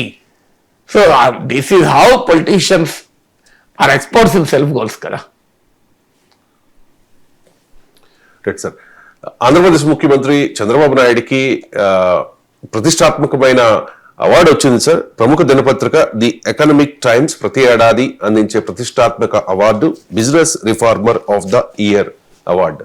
సో ఈ ఏడాది చంద్రబాబు నాయుడు ఎంపికయ్యారు. మీ కామెంట్స్ ఏంటి? చంద్రబాబు కంగ్రాచులేషన్ చెప్తాం, దానికి ఏముంది, మన ముఖ్యమంత్రికి అవార్డు వచ్చినప్పుడు. కానీ 2004 సమయంలో కూడా దాదాపు ఇదే అవార్డులు ఇచ్చారు. నా గుర్తు CEO అవార్డు ఇచ్చారు, మీరు కూల కొట్టండి, ఎకనామిక్ టైమ్స్ ఇచ్చినప్పుడు కూడా. సో ఈ అవార్డులు చంద్రబాబు నాయుడు రావడము కొత్త కాదు, తీసుకోవడం కొత్త కాదు. కానీ అదేందో కానీ చంద్రబాబు నాయుడు ఇలా అవార్డులు తీసుకున్న తర్వాత ఎలక్షన్లో ఓడిపోతుంటాడు. మీకు 2004 మధ్య కాలంలో కూడా మీరు ఎకనామిక్ టైమ్సే అవార్డు ఇచ్చింది. మీరు పాత ఈ గూగుల్లో కొట్ట నాకు గుర్తున్నంత వరకు అప్పుడు కూడా వచ్చింది. సో ఎకనామిక్ టైమ్స్ అవార్డు ఇచ్చింది, ప్రజలు రివార్డు ఇవ్వలే. అంటే ఒక రాజకీయ నాయకుడి జనరంజక పాలన పైన అవార్డులు తీసుకోవాలి. ఆర్థిక సంస్కరణలు, వ్యాపార సంస్కరణలు, పెట్టుబడుల సంస్కరణలు, బిజినెస్ మెన్ల అవార్డులు బిజినెస్ ఎంటర్ప్రైజ్ కు ఉపయోగపడుతుంది. మీకు హెరిటేజ్ కంపెనీ CEO గనక ఈ అవార్డు వస్తే హెరిటేజ్ కంపెనీకి అది గౌరవప్రదమవుతుంది. కానీ పొలిటీషియన్ కు రావాల్సిన award civilian award, business award కాదు. సో దీనివల్ల నీకు పెద్దగా ఇమేజ్ పెరిగి పొలిటికల్ గా లాభం అయితే నేను అనుకోను. బిజినెస్ అవార్డుల వల్ల ఇది మీకు నాకు ఇప్పటికి గుర్తు, సబ్జెక్టు చెకింగ్. మీకు రాధాకృష్ణ కూడా ఒక విశ్లేషణలో అన్నాడు, చంద్రబాబు నాయుడు తీరు మారలేదు, ఆ రోజు CEOని పిలిపించుకోవడంలో చంద్రబాబు నాయుడు చూపినటువంటి ఆసక్తి అంతా ఇంత కాదు అని. ఆ CEO ఆఫ్ ద స్టేట్ గా పిలిపించుకునే నష్టపోయాడు చంద్రబాబు నాయుడు అని రాధాకృష్ణ ఒక వీడియోలో వీకెండ్ కామెంట్ విత్ ఆర్కే అని ఆర్కే మార్క్ విశ్లేషణ ఉంటుంది. సో ఆ రాధాకృష్ణ మార్క్ విశ్లేషణలో ఒకసారి చెప్పినట్టు గుర్తు. కానీ ఆ చంద్రబాబు నాయుడు ప్రత్యేకత ఏంటి, loves these things. Reformer, business award, so ఈ సర్వేలు, రేటింగులు, మార్కులు, ర్యాంకింగ్లు, ఈ like this language of the business. కానీ politicians should love the language of politics, not the language of business. మీకు CEO should like the language of business, not the politician should like the language of masses. So Chandrababu Naidu మొదటి నుంచి ఈ fancy ఉంది. మీకు ఈ మీకు bill gates, bill Clinton పట్టుకొచ్చారు, అది ఉపయోగపడ్డది ఎందుకంటే అది ప్రజలకు ఉపయోగపడ్డది కనుక. ఇప్పుడు ఇది ప్రజలకు ఉపయోగపడేది, బిజినెస్ రిఫార్మ్స్ వల్ల ప్రజలకు ఏంటి ప్రత్యేక ప్రయోజనం అనే క్వశ్చన్ వస్తుంది కదా. But still we appreciate it. Chandrababu Naidu governance reform తీసుకురావాలి, బిజినెస్ రిఫార్మ్స్ కాదు. ఒకవైపు ఏమో చంద్రబాబు నాయుడు చెప్తున్నాడు కలెక్టర్లు పనిచేయడం లేదు, మంత్రులు పనిచేయడం లేదు, ఎమ్మెల్యేలు పనిచేయడం లేదు, మీరు అనుకుంటున్నారు ఆడేదో సంతృప్తి ఉందని, లేదు సంతృప్తి అని తన గవర్నెన్స్ పైన తానే ప్రశ్నలు వేసుకుంటున్నాడు. ఈవెన్ పవన్ కళ్యాణ్ కూడా మాట్లాడాడు, మీరు పొలిటికల్ గవర్నెన్స్ ఉండాలి, మీరేదో మనం ఇక్కడ అనుకున్నట్టు క్షేత్రస్థాయిలో లేదని పవన్ కళ్యాణ్ ఆ మధ్య హెచ్చరించారు. మీకు పేజ్ 1లో వచ్చిన వార్తలు. సో గవర్నెన్స్ రిఫార్మ్స్ తీసుకొచ్చి అవినీతి రహిత, మీకు ఆంధ్రజ్యోతిలో పతాక శీర్షికలు వస్తున్నాయి, మంత్రి నారాయణ అక్రమార్కులకు అండగా ఉన్నాడు, పేషీ నుంచే పైరవి నడుస్తున్నాయి, రామ్ ప్రసాద్ రెడ్డి పేషీలో డబ్బులు ఇవ్వదు ఏ పని కాదు అని. దాన్ని మార్చకుండా బిజినెస్ రిఫార్మ్స్ లో పడితే ఎట్లా? బిజినెస్ రిఫార్మ్స్ హెరిటేజ్ కంపెనీకి అవార్డు వస్తే ఆనందపడాలి. పొలిటికల్ రిఫార్మ్స్, గవర్నెన్స్ రిఫార్మ్స్ అవి కదా కావాల్సింది. మొదలు ప్రజలకు జీవితాలను మార్చేటువంటి రిఫార్మ్స్ కావాలి. సో వ్యాపారాలు, పెట్టుబడులు ఇదొక ప్రపంచం. But that is his choice. How can I decide? Chandrababu నాయుడుకు ఏది ఇష్టమో అది చేస్తాడు. కానీ గతంలో మాత్రం అది ఏం సీక్వెన్స్ లింకో కానీ ఇదే ఎకనామిక్ టైమ్స్ లో ఇలాంటి అవార్డులు ఇచ్చింది 2004 ముందు ఎలక్షన్ లో ఓడిపోయారు. 1994 సార్. 94 లో అంటే 95 లో 99 లో అది అంటే ఎలక్షన్ల తర్వాత అనుకుంటాను బహుశా అది. బట్ మీకు 2004 వచ్చే వరకు దెబ్బతిన్నాడు కదా. I think economic times award అనుకుంటా, అదే అవార్డు వచ్చింది. చూడండి, నేను అందుకే అంటున్నాను. సో ఆ లింక్ ఏంటంటే, if you focus more as a CEO, politician will never win. You should focus as a leader. CEO లాగానో బ్యూరోక్రాట్ లాగానో రాజకీయ నాయకుడు ఉండకూడదు. రాజకీయ నాయకుడుగానే ఉండాలి. ఇక 2019 ఎన్నికలకు ముందు చంద్రబాబు నాయుడు భారతీయ జనతా పార్టీ విధానాలను ఏ రకంగా విమర్శించారో చూసాం. మోదీని వ్యక్తిగతంగా కూడా విమర్శించిన సందర్భాలని చూసాం. ధర్మ పోరాట దీక్షలు అంటూ కేంద్ర ప్రభుత్వం మీద ఒక ఉద్యమమే చేశారు సార్. 2019 నుంచి 2024 మధ్య కాలంలో మోదీని పెద్దగా టార్గెట్ చేయలేదు, కనీసం విమర్శలు కూడా ఎక్కడ చేయని పరిస్థితి కనిపిస్తోంది. ఇప్పుడైతే మోదీని పదే పదే సందర్భం దొరికినప్పుడల్లా, మీరు చాలా సందర్భాల్లో చెప్పారు, బీజేపీ నాయకుల కంటే ఎక్కువగా పోటీ పడి మరీ పొగుడుతోన్న పరిస్థితి. ఇప్పుడు మహాత్మా గాంధీ జాతీయ గ్రామీణ ఉపాధి పథకంలో మార్పులు చేసిన దానివల్ల రాష్ట్రానికి ఇబ్బందులు కలుగుతోన్న, గ్రామీణ పేదలకు నష్టం జరుగుతున్నా కూడా చంద్రబాబు నాయుడు మాట్లాడడం లేదనే ఆరోపణలు, విమర్శలు వస్తూ ఉన్నాయి సార్. 2019 ఇప్పుడు 2025 ఏంటి సార్ చంద్రబాబు నాయుడులో ఏంటి మార్పు? ఎందుకు ఈ మార్పు? అంటే ఒకటి, ధర్మ పోరాట దీక్షలు చేస్తే నష్టపోయాడనే భావనలో ఉన్నాడు. ఆ రోజుల్లో కూడా వాస్తవంగా ఎన్డీఏ నుంచి బయటకు వస్తున్న సమయంలో చంద్రబాబు నాయుడుకి అత్యంత సన్నిహితంగా ఎడమ భుజం కుడి భుజంగా ఉన్న రాజకీయ నాయకులు సలహాలు ఇచ్చారు. వాళ్ళే చెప్పిన విషయం ఇది. మీరు మనం వద్దు, బీజేపీతో విడగొట్టుకోవద్దు, మేము నష్టపోతామని, మోడీ వ్యతిరేక వైఖరి తీసుకుని ఇబ్బందులు పడతామని. కానీ చంద్రబాబు నాయుడు అంచనా ఏముండే అంటే మోడీ పని అయిపోయిందిగా, ఇక నెక్స్ట్ ఎలక్షన్లో కాంగ్రెస్ వస్తుంది అనుకున్నాడు. అందుకే కాంగ్రెస్ వైపు తిరిగాడు. తిరిగి మీకు తెలంగాణలో ఏకంగా పొత్తు పెట్టుకున్నాడు, మహాకూటమిలో భాగమయ్యాడు. కర్ణాటక ముఖ్యమంత్రిగా కాంగ్రెస్ జేడీఎస్ సంకీర్ణ ప్రభుత్వం కొలువు తీరిన వేళ మీరు ఆ ఫొటోస్ ఇప్పటికీ దొరుకుతాయి. రాహుల్ గాంధీ సోనియా గాంధీతో సన్నిహితంగా ఉన్నానని చూపించుకోవటానికి చంద్రబాబు నాయుడు పడ్డ కష్టం ఆ రోజు ఫోటోలో కనబడుతుంది, వీడియోలలో. సో వాళ్ళంతా వాడాడు, కానీ రిజల్ట్ వాజ్ డిఫరెంట్. తర్వాత అర్థం చేసుకున్నాడు తాను ఒక స్ట్రాటజిక్ బ్లండర్ అని. అంటే Chandrababu Naidu is known for it అన్నట్టు, ఇమీడియట్ గా గేర్ మార్చేస్తాడు. సో అలా గేర్ మార్చేశారు. ఎక్కడ మోడీతో పెట్టుకోలేదు. ఇప్పుడు ఆ అనుభవం రీత్యా అతి జాగ్రత్త పడుతున్నాడు. సో ఉంటే ఆ ఎక్స్ట్రీమ్, లేకపోతే ఈ ఎక్స్ట్రీమ్. ఉంటే నరేంద్ర మోడీ యుగ పురుషుడు అంటాడు, లేదంటే భార్యకి న్యాయం చేయలేదంటాడు. సో ద ప్రాబ్లం ఈ చంద్రబాబు నాయుడు, మీరు టీడీపీ నాయకులు ఎవరిని అడిగారు, మా వారితో సమస్య అదయ్యా, ఉంటే అటు పోతాడు, అటు ఎక్స్ట్రీమ్ పోతాడు, లేకపోతే ఇటు ఎక్స్ట్రీమ్ పోతాడు. ఈ మధ్యలో ఉండడు. సోనియా గాంధీ ఇటాలియను అని మాట్లాడాడు, మళ్ళీ కాంగ్రెస్ పార్టీతో తెలంగాణలో పొత్తు పెట్టుకున్నాడు. సో ఏదైనా ఎక్స్ట్రీమ్, మధ్యలో ఉండే క్వశ్చనే లేదు. ఉంటే అటు ఎక్స్ట్రీమ్, ఇటు ఎక్స్ట్రీమ్.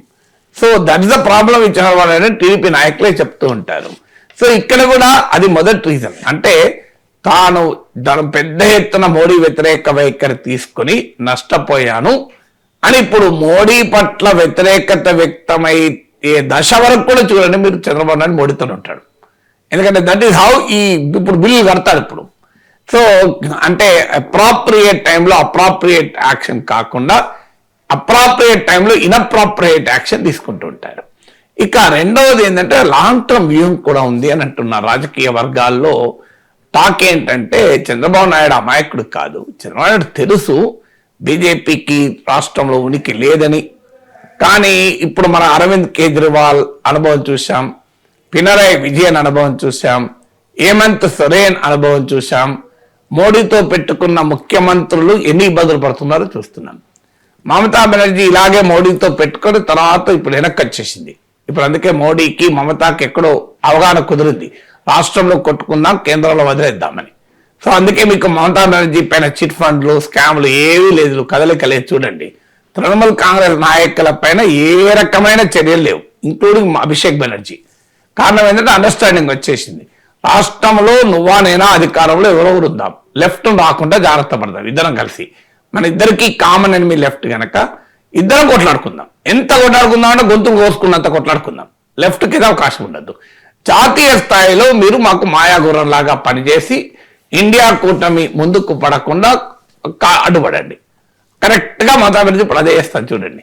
బెంగాల్లోమో మామూలుగా కొట్లాడుకుంటలేదు, కానీ ఢిల్లీకి వచ్చేవరకు ఏమవుతుంది, ఇండియా కూటమి ముందుకు జరగకుండా అడ్డుపడుతుంది.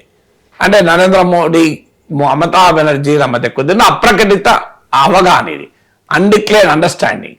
సో ఇవన్నీ చూసిన తర్వాత చంద్రబాబు నాయుడుకి ఏమనిపించాలి?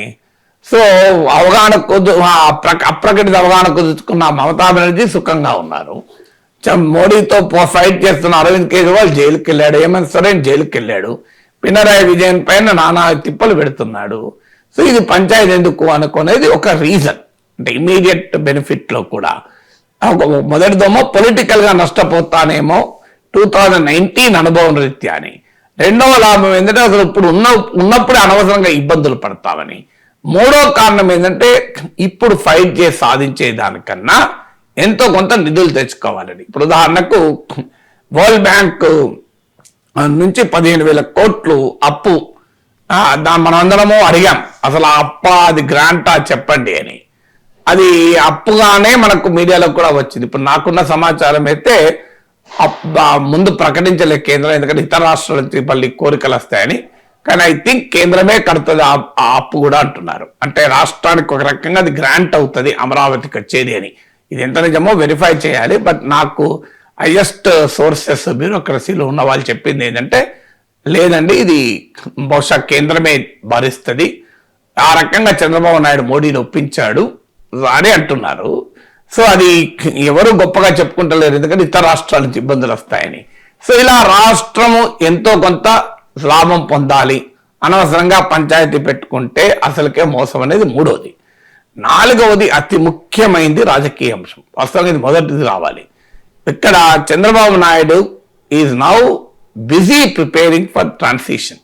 అంటే కొడుకుకు అధికారాన్ని పార్టీని, ఇప్పుడు ఎవరైనా 75 ఏజ్ వచ్చాక ఏం ఆలోచిస్తాడు?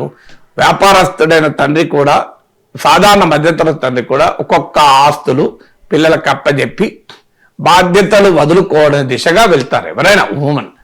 సో పొలిటీషియన్ అంత తొందరగా తన పదవిని వదులుకోలేడు. కేసీఆర్ అయినా కేటీఆర్కి ఇవ్వలేడు, చంద్రబాబు నాయుడు కూడా లోకేష్కి ఇవ్వలేడు, అంత ఈజీ కాదు. బట్ కొంత ప్రయత్నం ములాయం సింగ్ యాదవ్ ఇచ్చేశాడు కదా అఖిలేష్కి ముందుగానే. సో లాలూ ప్రసాద్ యాదవ్ ఇవ్వాల్సి వచ్చింది కదా, స్టాలిన్ ఆల్రెడీ ప్రిపేర్ చేస్తున్నాడు కదా, కేసీఆర్ కూడా ప్రిపేర్ చేశాడు కదా.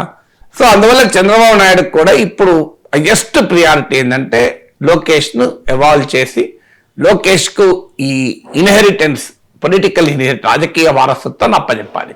ఈ అప్పచెప్పే క్రమంలో మీరు గమనించండి, పార్టీ దాదాపు ఇప్పుడు లోకేష్ కంట్రోల్కి వచ్చేసింది. గవర్నమెంట్లో కూడా ఇప్పుడు లోకేష్ ఆల్మోస్ట్ ఉప ముఖ్యమంత్రిగా పవన్ కళ్యాణ్ ఉన్నా రియాలిటీలో లోకేష్ నెంబర్ 2గా పనిచేస్తున్నాడు. ఈ రెండు వచ్చిన తర్వాత ఏమవుతుంది అంటే రేపు లోకేష్ పూర్తిగా ఎస్టాబ్లిష్ కావటానికి ఇంకా సమయం పడుతుంది. ఎందుకంటే చంద్రబాబు నాయుడు లాంటి మహావృక్షం ఉండగా అవకాశాలు అంత సులభంగా రావు కదా ఇండిపెండెంట్ గా. తర్వాత సొంత కూటమి నుంచే పవన్ కళ్యాణ్ నుంచి పోటీ ఉంటుంది, ప్రత్యర్థి నుంచి జగన్మోహన్ రెడ్డి నుంచి పోటీ ఉంటుంది, భారతీయ జనతా పార్టీ నుంచి వెనకాల తన మిత్రుడు కాదో అర్థం కాని బీజేపీ ఉంటుంది, తనతో ఉంటుందా జూనియర్ ఎన్టీఆర్ పట్టుకొచ్చి తనకే ఎసరు పెడతారో తెలియని పరిస్థితి ఉంటుంది. అందువల్ల లోకేష్ భవిష్యత్తులో పోస్ట్ చంద్రబాబు నాయుడు రాజకీయాల్లో క్రియాశీలకంగా ఉండద్దు అని అనుకున్న రోజు, ములాయం సింగ్ యాదవ్ లాగా తాను రిటైర్ అయ్యి కొడుకు అప్పచెప్పాలని అనుకున్న రోజు ఒక ఛాలెంజ్ వస్తుంది. ముగ్గురుతో ఫైట్ చేయాలి. మిత్రుడైన పవన్ కళ్యాణ్తో పోటీ పడాలి, మిత్రపక్షంగా కనబడుతూ తనకు ఎక్కడ జూనియర్ ఎన్టీఆర్ లాంటి వాళ్ళని తీసుకొస్తుందని అనుమాన పడాల్సిన బీజేపీ, జగన్మోహన్ రెడ్డి. అప్పుడు జగన్మోహన్ రెడ్డి దూకుడు దాడి మనకు తెలుసు కదా, వ్యవహారం ఆయన సైకాలజీ కూడా తెలుసు కదా. సో అందువల్ల ఈ దాడి నుంచి లోకేష్ ను కాపాడాలి అంటే మోడీ బీజేపీని మించిన ఒక మిత్రుడు ఉండడు. అందువల్ల ఆ దీర్ఘకాల దృష్టితో మోడీ వెనకాల ఉన్నాడు అనుకోండి, మీకు పవన్ కళ్యాణ్ దూకడు, జగన్ దూకడు, ఇక జూనియర్ ఎన్టీఆర్ అనే సమస్య రాదు. చూడు ఒకే దెబ్బకు 3 సమస్యలు పరిష్కారం అయిపోతాయి. మళ్ళీ మోడీతో పెట్టుకున్నాడు అనుకోండి, బీజేపీ పవన్ కళ్యాణ్తో కలిసి మీకు ఏబిఎన్ రాధాకృష్ణ చెప్పినట్లు చంద్రబాబు నాయుడు పైన, తెలుగుదేశం పైన బీజేపీ జాతీయ నాయకత్వమే పవన్ కళ్యాణ్తో కలిసి మీకు ఫైట్ చేసే అవకాశం ఉంటుంది. జూనియర్ ఎన్టీఆర్ని తీసుకొచ్చి నందమూరి వారసత్వం, ఆల్రెడీ పురంధేశ్వరి బీజేపీలోనే ఉన్నారు, నందమూరి వారసులు నిజమైన వారసులు జూనియర్ ఎన్టీఆర్ అనే అవకాశం ఉంటుంది. ఏది లేకపోయినా జగన్మోహన్ రెడ్డికి వెనకాల ఉంటుంది. ఇప్పుడు జగన్మోహన్ రెడ్డి మోడీ అనుమతితోనే కదా చంద్రబాబు నాయుడు జైల్లో పెట్టి, మీరు ఎవరన్నా అడగండి రాజకీయ నాయకుల్ని, మోడీ అమిత్ షాలు దాల్దేవ్ అన్న తర్వాతనే దాలే, అప్పటిదాకా మీకు జగన్ ధైర్యం చేయలే, ఆ క్లియరెన్స్ వచ్చినాకనే ధైర్యం చేశాడు. అందరికి పాలిటిక్స్ ఉన్న వాళ్ళకి తెలుసు కదా. సో అందువల్ల మీకు ఈ మూడు సవాళ్ళు వస్తాయి మోడీతో పెట్టుకుంటే. మోడీతో పెట్టుకోకపోతే, మోడీతో మంచుకుంటే 3 సవాళ్ళు పోతాయి. చంద్రబాబు నాయుడే ఫీల్డ్ లో ఉంటే 3 సవాళ్ళైనా ఎదుర్కోగలడు. చంద్రబాబు నాయుడు ఆటు పోట్లో ఎదుర్కొని రాటు తేలిన రాజకీయ నాయకుడు కనుక. లోకేష్ ఎవల్యూషన్ దశలో, పొలిటికల్ ఎవల్యూషన్ జరుగుతున్న దశలో, ఇప్పుడిప్పుడు ఇంప్రూవ్ అవుతూ బలపడుతున్న దశలో 3 ప్రత్యర్థులు ఏకకాలంలో ఎదుర్కోవాలంటే మామూలు విషయం కాదు. 3తో పోటీ ప్రత్యర్థులను కరెక్ట్ కాకపోవచ్చు, కాంపిటీషన్, అందులో ఒక మిత్రులే కనుక. అందువల్ల మోడీ అండా ఉంటే ఈ పంచాయతీ ఉండదు అని కూడా బహుశా ఉన్నట్లుంది. అందుకే లోకేష్ తో దోస్తి, బీజేపీతో జబర్దస్త్ దోస్తి లోకేష్ కోసమా అనే అనుమానం రాజకీయ వర్గాల్లో కలుగుతున్నది. ఇక తెలంగాణ రాజకీయాల విషయానికి వస్తే, ఈ తెలంగాణ పంచాయతీ ఎన్నికల్లో కాంగ్రెస్ పార్టీ మద్దతు ఇచ్చిన అభ్యర్థులే ఎక్కువ సంఖ్యలో గెలిచారు. స్పష్టంగా కనిపిస్తోంది సార్, తెలంగాణలో పంచాయతీ ఎన్నికల్లో కాంగ్రెస్ హవా అనేది. ఈ ఊపే కొనసాగుతుంది. పంచాయతీ ఫలితాలే వచ్చే అసెంబ్లీ ఎన్నికల్లోనూ పునరావృతం అవుతాయి. 2029లో కూడా ఇవే ఫలితాలు అంటూ ఉన్నారు రేవంత్ రెడ్డి. ఒకసారి బయట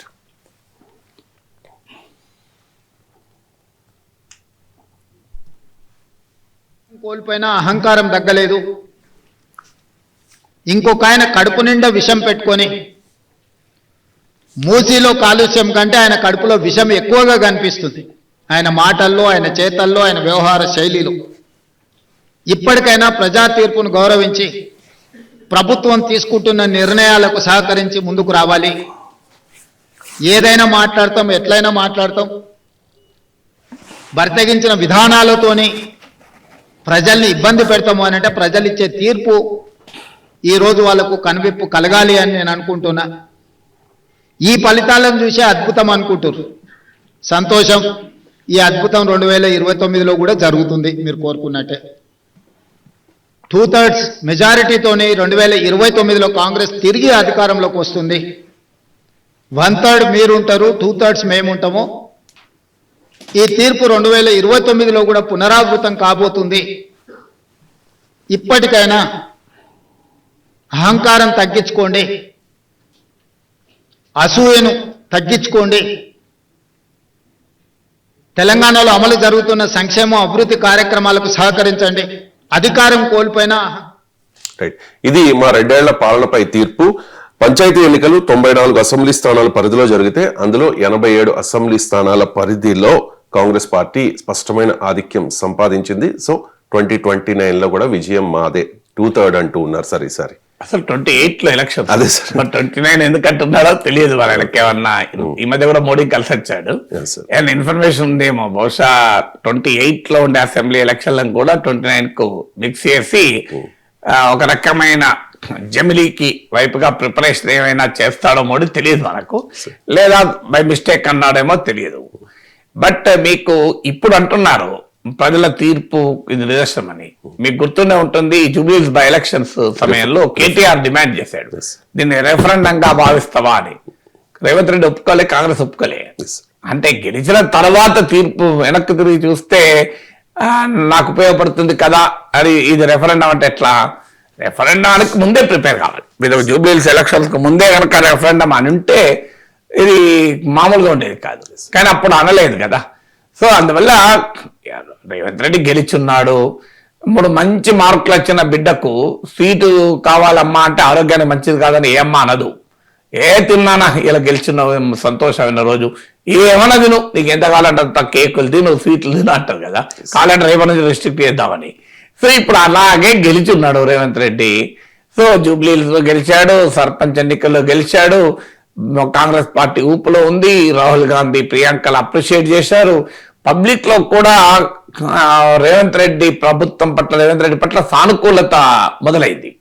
సో ఇది ఎంతకాలం ఉంటుంది, 2028 వరకు ఉంటుందా అని నేను స్పెక్యులేట్ చేయను. కానీ డెఫినెట్ గా బిఫోర్ జూబ్లీహిల్స్ ఉన్న దాంట్లో ఉన్న నెగటివ్ షేడ్ పై కాస్త పాజిటివ్ షేడ్ కనబడుతుంది. ఎందుకంటే పొలిటికల్ పబ్లిక్ ఒపీనియన్ చాలా వేగంగా చేంజ్ అవుతూ ఉంటుంది. ఇప్పుడు నెగటివ్ షేడ్ నుంచి కాస్త పాజిటివ్ షేడ్ కు మారినట్టే రేపు మళ్ళీ నెగటివ్ షేడ్ కు మారదని ఎవరు చెప్పలేము. రాజకీయాల్లో పొలిటికల్ ఒపీనియన్ చాలా వేగంగా మారుతూ ఉంటుంది. అందువల్ల యాజ్ ఆఫ్ టుడే డెఫినెట్ గా పబ్లిక్ ఒపీనియన్ లో కాస్త రేవంత్ రెడ్డి పట్ల పాజిటివ్ అయిన సమయంలో ఉన్నాడు. ఎందుకంటే 25,000తో కాంగ్రెస్ గెలిపించడం కావచ్చు, లోకల్ బాడీస్ గెలవడం కావచ్చు. కానీ ఇళ్ళలకనే పండుగ అవుతుందా అని చెప్పి మనకు తెలుగులో సామెత ఉంటుంది. తెలుగులో సామెతల యొక్క గొప్పతనం ఏంటంటే నీవు ఏ సిచ్యువేషన్ కన్నా ఒక సామెత ఉంటుంది. మరి మిగతా భాషల్లో ఉందో లేదో నాకు తెలియదు సామెతలు, కానీ అసలు తెలుగు భాషను నిజంగా చేతులెత్తి మొక్కాలి, ఎంత గొప్ప భాష అని. సో ఏం సామెత చూడండి, ఇళ్ళలకనే పండుగ సరిపోతుంది కదా, దీనికన్నా ఎక్కువ అవసరం లేదు. రాముడెవడో రాకాసుడు అప్పటి వరకు ఈ 2 సామెతలతో రేవంత్ రెడ్డి స్టేట్మెంట్ నేను 5-10 నిమిషాలు విశ్లేషించాల్సిన అవసరమే లేదు.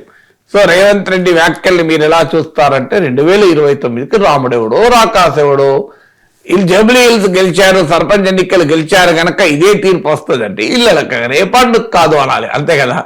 సో ఈ 2 సామెతలు సరిపోతుంది. బట్ డెఫినెట్ గా కాంగ్రెస్ పార్టీ మీకు 2024 ఎలక్షన్స్ లో విజయాన్ని సాధించారు. 24లో కూడా బీఆర్ఎస్ ఒక్క సీట్ రాలే, 8 సీట్లు సగం సీట్లు తెచ్చుకున్నారు. పార్లమెంట్ ఎన్నికల్లో కూడా దెబ్బతినలే, బ్రహ్మాండమైన రిజల్ట్ వచ్చింది. అదే 40% ఓటింగ్ నిలబెట్టుకున్నారు. 2024 అసెంబ్లీ ఎలక్షన్స్ లో 40% ఓటింగ్ వచ్చింది. 2023 అసెంబ్లీ ఎలక్షన్ లో 24 లోక్సభ ఎలక్షన్ లో 40% ఓటింగ్ నిలబెట్టుకున్నారు. అప్పుడు 64-65 సీట్లు, ఇప్పుడు 8 లోక్సభ సీట్లు తెచ్చుకున్నారు. అంటే దాదాపు సీట్లు ఓట్లలో అసెంబ్లీ ఎన్నికల బలాన్ని నిలబెట్టుకున్నారు. ఆ తర్వాత మీకు కంటోన్మెంట్ లో ఉప ఎన్నికలు గెలిచారు, జూబ్లీ హిల్స్ ఉప ఎన్నికలు గెలిచారు, ఇప్పుడు లోకల్ బాడీస్ లో గెలిచారు. సో మీకు క్లియర్ గా సహజంగా ఒకసారి గెలిచాక ఆ గ్రాఫ్ పడిపోతుంటది, ఎలక్టోరల్ గ్రాఫ్. ఇప్పుడు కన్సిస్టెంట్ గా రేవంత్ రెడ్డి నాయకత్వంలో కాంగ్రెస్ గ్రాఫ్ పెరుగుతూ వస్తుంది, గమనించండి. వరుస పెట్టి ప్రతి ఎన్నికల్లో గెలుస్తూ వచ్చారు. సో దట్ ఈస్ ప్రాక్టికల్ గా కనబడుతున్న ఫ్యాక్టర్ కదా, ఇదేమీ నోబడీ కెన్ డినై ఇట్ కదా. సో అందువల్ల ఇది నీకు ఈ ఊపు ఇలాగే కొనసాగితే నిజమే 2/3 వస్తుంది. ఈ ఊపు కొనసాగుతుందా లేదా అనేది అనేక అంశాలపైన ఆధారపడి ఉంటుంది. కాంగ్రెస్ ప్రభుత్వం నెక్స్ట్ 3 years లో ఎలా ఉంటుంది దాని మీద ఆధారపడి ఉంటుంది. ప్రతిపక్షాలు నెక్స్ట్ 3 years లో ఎలా వ్యవహరిస్తాయన్న దానిపైన ఉంటుంది. ఇలాంటి అనేక ఫ్యాక్టర్స్ ఉంటాయి. ఎందుకంటే మీకు ఇంగ్లీష్లో ఒక ఈడియం ఉంది, there can be many a slip between the cup and the lip అని. అంటే కప్పుని ఇట్లా పెదవి మీదకి తీసుకొచ్చే లోపల స్లిప్ కావచ్చు కదా. రాజకీయాల్లో ఈ స్లిప్ అవకాశాలు ఉంటాయి. సో అందువల్ల మీకు రాజకీయాల్లో హారర్స్ ఉంటాయి, సస్పెన్స్ థ్రిల్లర్స్ ఉంటాయి, రాజకీయాల్లో అనేక రకాల మార్పులు జరుగుతూ ఉంటాయి. చాలా వేగంగా రాజకీయాలు మారుతూ ఉంటాయి. అందువల్ల 3 years is a very long period in politics. ఇంగ్లీష్లో సామెత ఉంది, a week is a long period in politics. రాజకీయాల్లో వారమే చాలా ఎక్కువ దూరం, అందులో 3 ఏళ్ళు అంటే చాలా చాలా ఎక్కువ దూరం. బండ్లు ఓడలు అవుతాయి, ఓడలు బండ్లు అవుతాయి, బండ్లు ఓడలు కలిపి ఇంకేదో అవుతాయి. రాజకీయాలు ఎవరని చెప్పగలుగుతాం. అందులో ఇవి local bodies elections. Local bodies election general గా ప్రో రూలింగ్ పార్టీ టిల్ట్ ఉంటుంది. నేను చెప్పాను కదా, మా పనామని అడిగాను, ఏంటమ్మా మీ ఊర్లో సర్పంచ్ ఎలక్షన్ లో ఓటేయడానికి వెళ్ళొచ్చావు కదా, ఏమంటున్నారంటే ఇక అటోడు ఇటోడు ఉంటే పల్లెక్కడైతే సార్ అన్నారు. అంటే అటోడు ఇటోడు అంటే ఏంటి అన్న అంటే గదే సారు, ఇక రాష్ట్రంలో కాంగ్రెస్ ఉన్నది, మా ఊర్లో కూడా కాంగ్రెస్ ఉంటే పల్లె అవుతాయి కదా అని. సో ప్రజల మైండ్ సెట్ కదా ఒక ఎగ్జాంపుల్. సో మీకు జూబ్లీ హిల్స్ ఉప ఎన్నికల మైండ్ సెట్కి ఎగ్జాంపుల్. అందువల్ల ఒక ఉప ఎన్నిక గెలవడం కాంగ్రెస్ పార్టీకి ఊపినిచ్చింది, కాన్ఫిడెన్స్ ఇచ్చింది. ప్రతిపక్షాలలో ఒక రకమైన ఎక్కడో కాన నిస్పృహ కారణమైంది. బీజేపీ లాంటి పార్టీలు మేమే ప్రత్యామ్నాయం క్లెయిమ్ చేసుకుంటే అది కహాని అని తేల్చేశారు ప్రజలు. సో ఇవన్నీ జరిగాయి. కానీ పొలిటికల్ సిచ్యువేషన్ ఎప్పుడూ ఒక రకంగా ఉండదు. దీనికి మన రాష్ట్రంలోనే ఉదాహరణ కదా. మీకు హుజూర్ నగర్ లో ఓడిపోయి సిట్టింగ్ సీటు కాంగ్రెస్ ఓడిపోయి, నాగార్జున సాగర్ లో వెటరన్ జానారెడ్డి ఓడిపోయి, జిహెచ్ఎంసీలో 2 సీట్లు వచ్చి, హుజూరాబాద్ లో 3,000 ఓట్లు వచ్చి అసెంబ్లీ ఎన్నికలకు వచ్చారు, కాంగ్రెస్ గెలిచింది కదా. ఇంత చేంజ్ మామూలు చేంజ్ కాదు కదా. దుబ్బాకలో అద్భుతమైన విజయం సాధించి, హుజూరాబాద్ లో కేసీఆర్ భూమి ఆకాశాలు ఏకం చేసిన మట్టి కల్పించి, జిహెచ్ఎంసీలో అపూర్వంగా దెబ్బతీసి బీఆర్ఎస్ ను అంత విజయం సాధించిన బీజేపీ చివరికి వచ్చే వరకు 8 సీట్లకు పరిమితం అయిపోయింది కదా. అందువల్ల తెలంగాణలోనే ఈ అనుభవం ఉంది కదా. మునుగోడులో ఉప ఎన్నికల్లో సిట్టింగ్ సీటు చాలా స్ట్రాంగ్ క్యాండిడేటు అమిత్ షా వచ్చి ప్రచారం చేశారు. రఘునందన్ రావు మాటల్లో చెప్పాలంటే 100 కోట్లు బీజేపీ ఖర్చు పెట్టినా కూడా బీఆర్ఎస్ గెలిచింది కదా. మరి అసెంబ్లీ ఎన్నికల్లో ఓడిపోయారు కదా. మీకు తెలంగాణలోనే ఇన్ని ఉదాహరణలు ఉన్నాయి. అసెంబ్లీ ఎన్నికల్లో ఓడిపోయిన బండి సంజయ్ కిషన్ రెడ్డి, రేవంత్ రెడ్డి, ఈటల రాజేందర్, రఘునందన్ రావు, వీరందరూ కూడా ఎంపీలుగా గెలిచారు కదా వివిధ సందర్భాల్లో. సో అందువల్ల హౌ ఎలక్షన్స్, ఒక ఎన్నిక మరో ఎన్నికలు ఎంత తేడా వస్తుంది అనడానికి ఉదాహరణ. డెఫినెట్ గా కాంగ్రెస్ పార్టీకి, రేవంత్ రెడ్డికి ఒక పాజిటివ్ వాతావరణం అయితే ఈ వరుస విజయాలు తెచ్చిపెట్టాయి. ఈ పాజిటివ్ వాతావరణం 2028 వరకు ఉంటుందా? That is again A matter of speculations. Right sir, thank you so much sir.